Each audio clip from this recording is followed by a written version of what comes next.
power was now centralized to a tremendous extent. Now it was time for a war, a really big war. In fact, the First World War. Of course, to the central bankers, the political issues of war don't matter nearly as much as the profit potential, and nothing creates debts like warfare. England was the best example at that time. During the 119-year period between the founding of the Bank of England and Napoleon's defeat at Waterloo, England had been at war for 56 years, and much of the remaining time she'd been preparing for war. In World War I, the German Rothschilds loaned money to the Germans, the British Rothschilds loaned money to the British, and the French Rothschilds loaned money to the French. In America, J.P. Morgan was the sales agent for war materials to both the British and the French. In fact, 6 months into the war, Morgan became the largest consumer on earth, spending $10 million a day.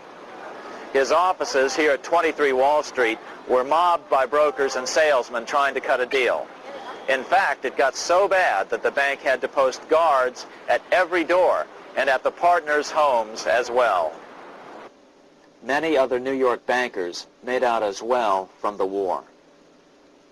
President Wilson appointed Bernard Baruch to head the War Industries Board.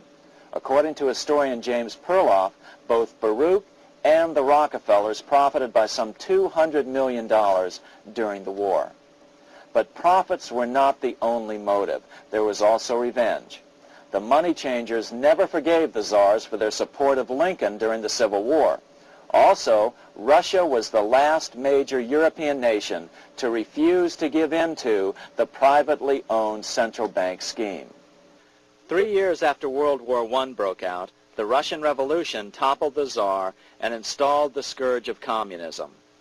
Jacob Schiff of Kuhn Loeb and Company bragged from his deathbed that he had spent $20 million towards the defeat of the Tsar. Money was funneled from England to support the revolution as well. Why would some of the richest men in the world financially back communism, the system that was openly vowing to destroy the so-called capitalism that made them wealthy? Researcher Gary Allen explained it this way.